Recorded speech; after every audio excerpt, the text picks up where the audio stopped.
it so that I can move. Am I audible?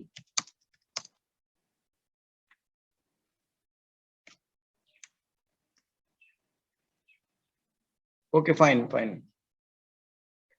So how does epidemiology differ from clinical practice? In the last class, we have already seen that how before the identification of the actual culminating agent or the agent which causes the disease, even before that, we can suggest the preventive measures and we can control the disease, right?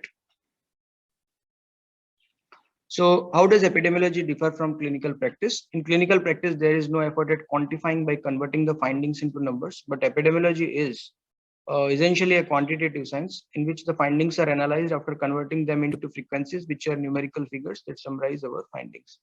So overall, if you are going to see, suppose a physician is sitting in the OPD and like cases are seen. Suppose if the OPDs of corona OPD or flu OPD, suppose at the end of the day, after at around 5 p.m., like the doctor has seen like 100 cases or 120 cases, right? But if there is no attempt in identifying that who are these people, what age group they belong to, and what was their gender, like male, female, and from where they were coming, rural area, urban area, were there any comorbidities like diabetes, hypertension, or any heart problem or liver problem, right? Or like any renal problem issues. So if like normally this is our setup in OPD and in clinical practices, like this thing is there, like they are seeing the patients, but there is no effort in quantifying. So whenever the effort is on quantification, so actually that becomes epidemiology, because if at the end, if you are going to see in a tabulated form, or if you are quantifying that how many males were there in the OPD today, what were the chief complaints, right? So we can come to know that from a particular area, the cases might have come, right? Suppose from one single village, many patients were there. So we can, after that, we can think that why the cases are from that particular place. So that is nothing but epidemiology, putting practice of epidemiology into actual sense, right? So this is quantification, and this is how we are getting the figures. If you are seeing the figures like in news and in papers, so this is the science of epidemiology, which have put the quantification process and have analyzed entire data and have given these figures, right? So this is how we can come to know that whether the corona cases are decreasing, increasing, because if you are not counting the numbers, then how you can say that whether it is increasing or decreasing. So this is the frequencies by which you can have a trend, right? Whether it is decreasing, the cases are decreasing over past few days or months or years, and then you can show that as compared to last year or as compared to this month, uh, like previous month or this month last year, same. You can compare like whether they are increasing, decreasing, or stagnant.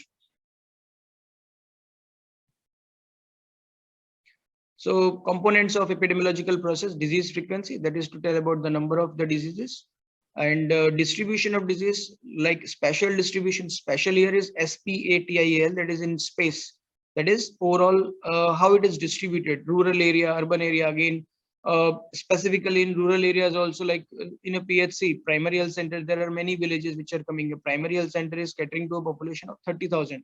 So from which particular area, from which particular village the cases are coming. So we can come to know about that. So that is the distribution of disease. Again, distribution can be seen in many terms, like whether it is affecting more females or more males, then same way, which age group, like group is affected the most, or middle age, right? Or adolescent age group is affected the most. So, or this productive age groups, right? Productive age groups, the age group which is earning.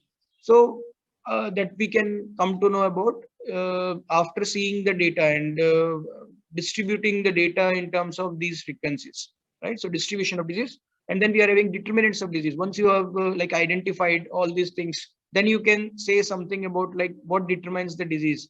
Just as we have seen in corona epidemic, we came to know that yes, the comorbid conditions are risky. They are determined having some renal issues if the person is already suffering from tuberculosis or having some respiratory compromise. So the course of the disease, like the course of this corona illness in that particular person may be worse. The outcome may be worse. The person may die. The person may end up in like ventilator, like ICU, right? So uh, these are the determinants of disease. What determines the disease? Same way, another example, like if a person is suffering from, say, cardiac stroke, if a person has suffered from that, or if a person has suffered from brain stroke, right, or if a person is suffering from diabetes, so what determines the disease? What are the risk factors for this disease? Say, for we know that cardiovascular disease risk markers can be like sedentary lifestyle, not doing exercise, right? Same way, the high blood pressure, too much of thinking, that is the stress. Okay, and then like high blood pressure, diabetes cases, means diabetes, like high blood sugar in these persons. So all these can, or again parental history of having this CVD in them. So all these can, or can, or all these determine the disease, right? So these can be termed as determinants of disease. What determines? So epidemiological approach is asking questions. Whenever you ask questions, that means you have the curiosity to answer it. So asking questions is like related to health events. Like say, if just every example we can have in this form of prototype corona. So what is the event, right? What is its magnitude? What is the event? It's a viral disease. Its magnitude, how it is spread, and where did it happen? When did it happen? Who are affected? Why did it happen? And how did it happen, right? So uh, Rudyard Kipling, I think you know about Rudyard Kipling. Rudyard Kipling is author of Jungle Book, the Mowgli, and he mentioned as a quote that I have six honest servants, right? I have six honest servants who will answer me everything. So these six honest servants are nothing but these: who, when, where, what, why, how, right? So these are the six servants who will, when you question, when you ask any, when you put a sentence with these, they will answer the situation, right? So these are the six honest servants by which we can come to know about everything in which is in question. So related to health action, what can be done to reduce the problem? How it can be prevented in future? What action should be taken by the community? What resources are required? So you can see everything like answer to all these questions in case of corona epidemic. So what can be done to reduce the problem? We can do many things. We can have the social distancing. We can use mask. We can by like looking for the sign symptoms. Arogya Setu app, again, like it will give a clue that how many persons are uh, having this disease in your neighborhood. So like there are many things by which we can reduce the problem using a mask and other things. Again, like here, like we like the students are not coming to the class. Again, this is a mechanism by which the spread can be stopped. How it can be prevented in future, right? What action should be taken by the community has to cooperate. What action can be take, how it can be prevented in future, the same things we have to apply. We have to like we have to be alert, right? If such situation happens, we have to be alert for that. What resources are required? Resources required are not much, but other than the patient is a serious person, and in that case the person may be required ventilating support and other things. So hospital support, again in the second wave, resources, the oxygen, the bed availability was a big resource which was required, which was not available on that time. So many people actually died in that just because of the uh, non availability of resources. So what resources are required? We can have a, so in the third wave, and every arrangement was done, right? Just because that resource was required. What difficulties may arise and how might they be overcome? So these are the questions like which we should be putting up so that we are able to manage the situation well, right? So this is related to action. This is related to health action. So if we are preparing ourselves by answering all these things, so we will not miss anything. Making comparisons, right? Comparison, again, in corona, comparison was made that whether European region was affected more or American region, same way Southeast Asia region, in which particular country the cases were more. And again, here in India also, like states are compared. So by making comparisons, we can have some clue that what is done best in other things, other countries, other states, and other cities, right? How the things are controlled over there. So like India also exported the kits, and at that initial point, chloroquine they exported. So the chloroquine was in demand, and chloroquine was demanded by US. So India gave them.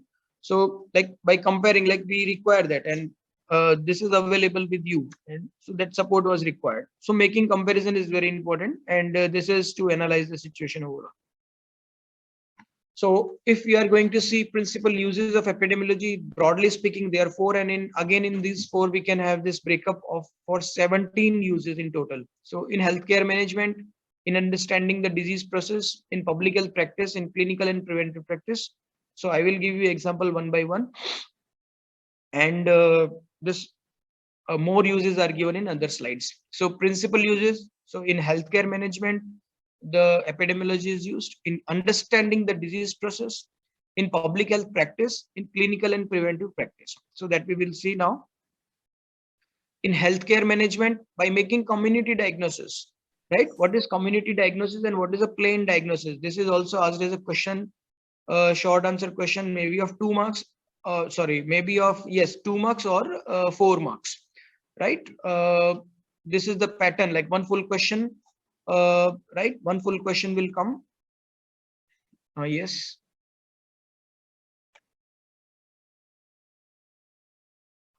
Yes.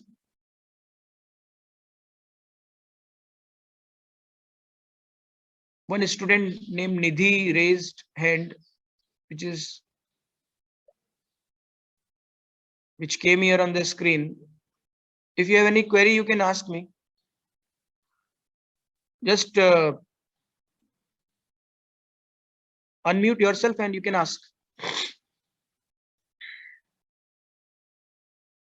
Or was it accidentally done? If accidentally done, I will continue. Should I continue?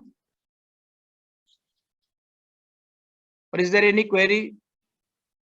Hand was raised by a student named Nidhi.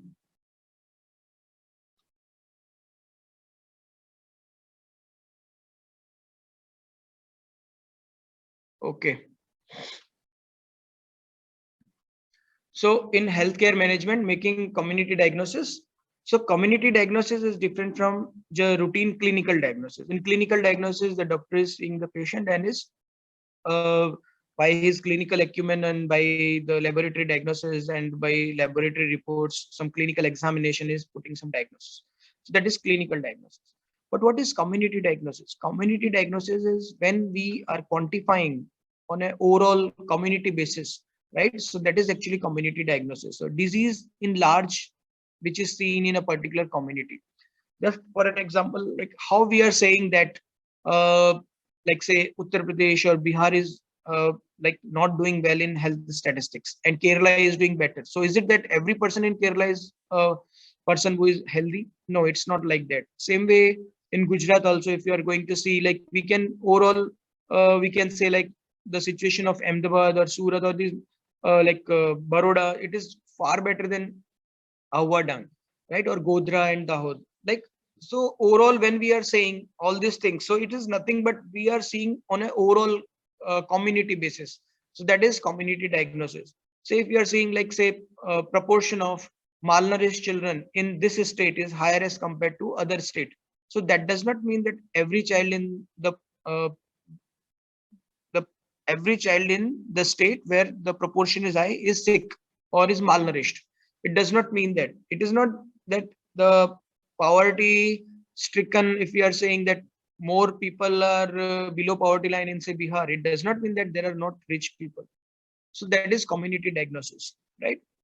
When we are quantifying at large on a overall community basis, say the fully vaccinated children in say Kerala is 100% as compared to say other developing, or we can say not at par with the national average, the states, right? So here we can easily compare that overall when we are comparing it on an overall basis. right? So that is actually community diagnosis. Directly we are saying that America is a developed nation. It does not mean that there are no beggars or poor persons in America. They are there, right? So overall, on a overall basis, whenever we are saying we are comparing, that means that is a community diagnosis. So planning and evaluation of health services, whatever the services which is given by government or whatever health services which are planned and given. So evaluation can be done. Okay, so that is planning and evaluation of health services. If the government is giving, so they can evaluate, they can plan whether this service is required or not in future. So that can be planned and evaluated. So this the epidemiology uses there in this because overall the figures will be compared and the people will be interviewed, and then if suggestions are given, those suggestions are taken, and then some sort of other type of intervention if it is required, that can be given. So that is evaluation of a particular health service, right? Developing health policies. So government again is making policy like no tobacco policy, like same way prohibition of alcohol in Gujarat state, again it is a policy like of the state.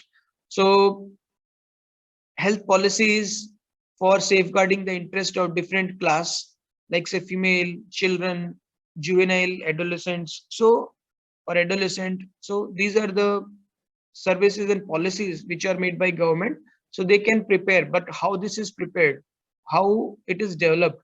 It is developed based on the need, and how the need is calculated. The need is calculated by the epidemiological data or survey. So which particular community requires what? So that is actually surveyed, and then based on the needs of the community, health policies are developed. So epidemiology use is required in that because say again in the victims of corona, same way if train accident is there, like how the persons will be like compensated and other things. So there are policies related to it, right? So the government is making these policies seeing to the situation, seeing to the need. uh, Health policy may be stopped once the purpose is solved, right? So developing health policies.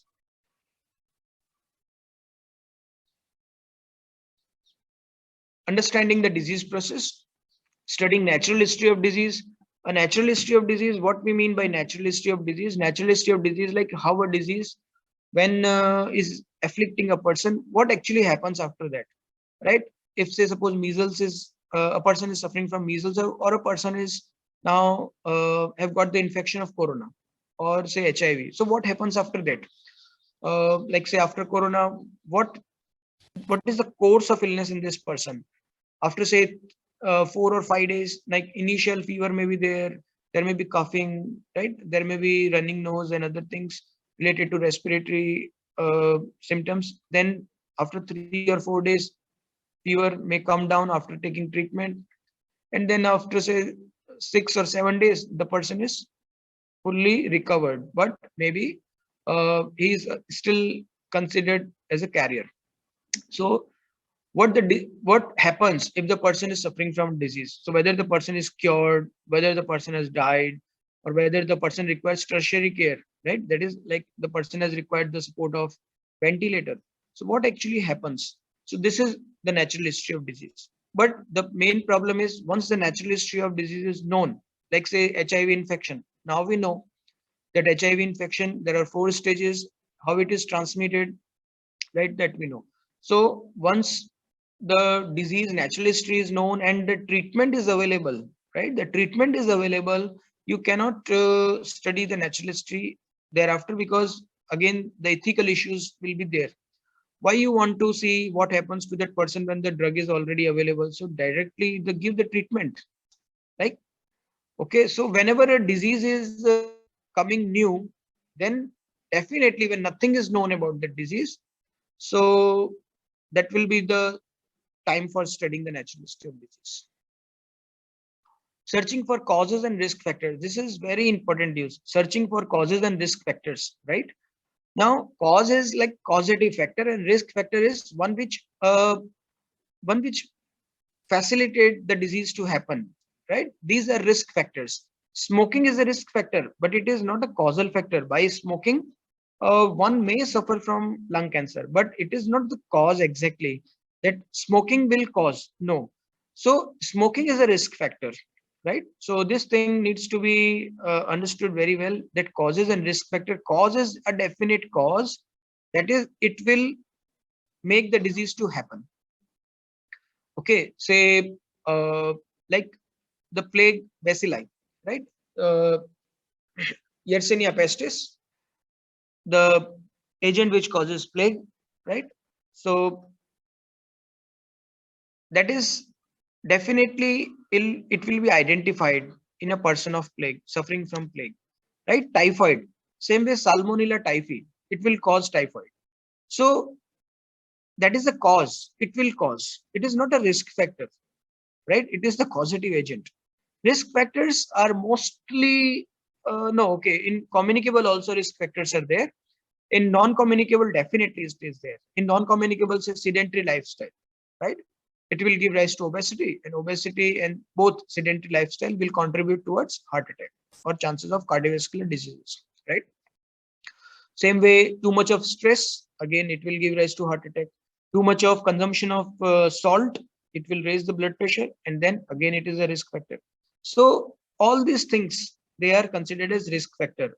It is not exactly that if high blood pressure is there, it will definitely cause the cardiovascular disease. Many people are very much stressed, but they escape these phenomena later on, like cardiovascular diseases. So these are risk factors. Cause is definite.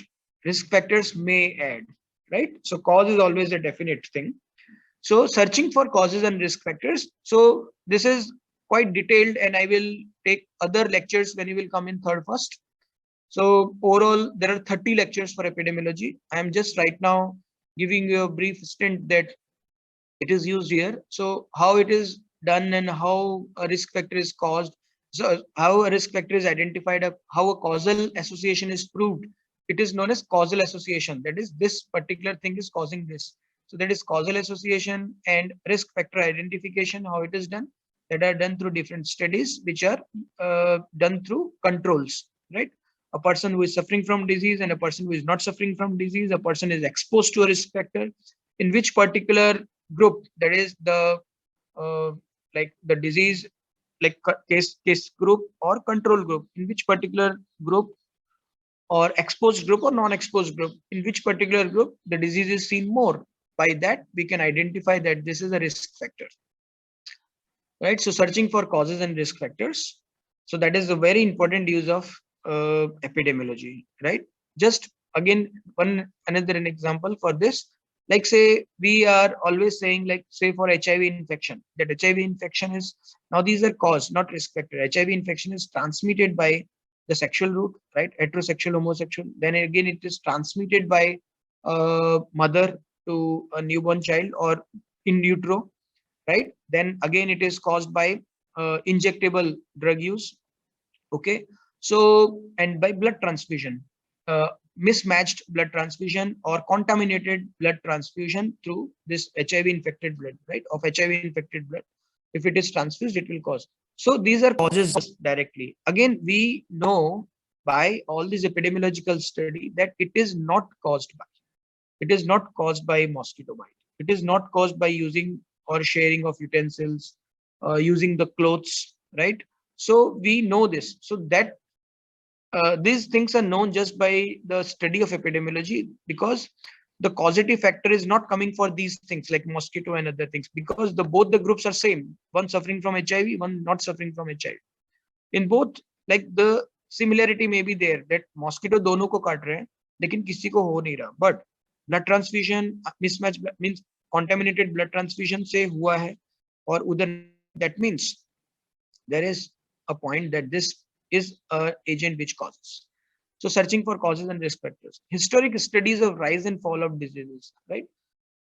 This is again one of the very important use, historic studies of rise and fall of diseases. Like in history, we are going to see medical histories, like how the smallpox was eradicated, what uh, what were the points, what were the support from the overall on an international front that actually uh, eradicated this disease, right? So historic studies of rise and fall. Again, that was the fall. complete fall because it was eradicated, right? In some cases, the disease may fall and again then rise because again, like how these waves are coming, right? So this is nothing but rise and fall. So whenever the susceptible persons they are built up in the community, then there is a rise, right?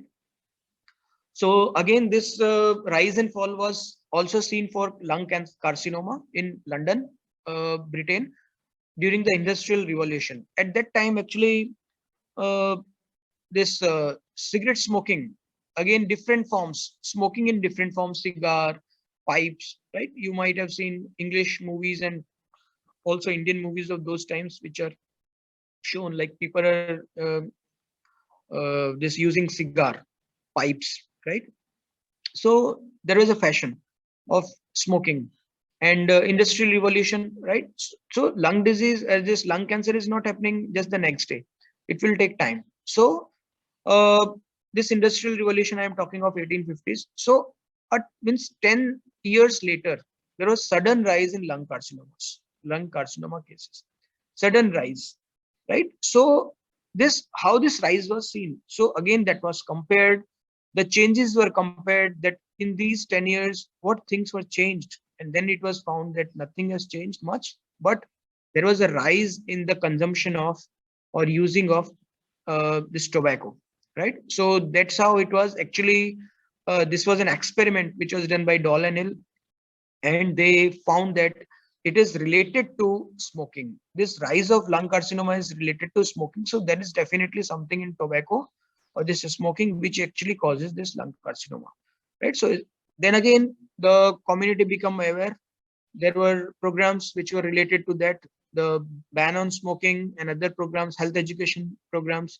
So uh, these were initiated, and then after initiation of these programs, educating the people, actually those were rich people who were consuming, right? Doctors, medical staff, they were also consuming all this smoking and use of tobacco. So seen, right? Again, the fall took time. So by studying all these things, we can come to know many things, that why the things happened and why the things can be, or how the things can be stopped. Identification of syndromes. This is again one of the important use. Identification of syndromes. If a clinician is reporting an interesting case that in a particular patient, all these things are coming simultaneously, right? Same way another physician reports. So there is like consolation of reporting of such classes going on. So consolation. So overall, on a global basis, like the people are the physicians, they are reporting that this particular case was there, and this was like say Down syndrome, Turner syndrome, Milfetter syndromes. So these are syndromes, same way syndrome X, right? In which a person who is uh, this is hyperlipidemia, and then person is having this high blood, yes, sugar consumption and obese. So that person is known to suffer from diabetes and consequences of that. So this is nothing but syndromic classification of diseases. So overall, when the same type of or same nature of illnesses is reported by many people, so that becomes a topic of interest, and these are studied further, and then this syndrome identification is done, right? So identification of syndromes. Uses in public health practice. So this was uses understanding disease process. First one was in healthcare management, uh, understanding disease process. Uses in public health practice. Investigations of epidemics. That is one of the important use. Investigation of epidemic. Whenever epidemic is occurring, like why the epidemic occurred, who are the main victims of this epidemic, what was the spread, how it can be mitigated, how it can be stopped, what can be done to stop, what can be done so that we can stop it in future. So these are the overall uh, points of investigation of an epidemic. Say corona epidemic, pandemic, it was seen. So overall, we were like the epidemiologists throughout the world, they studied it a lot and they have identified, and that is very clear in newspapers.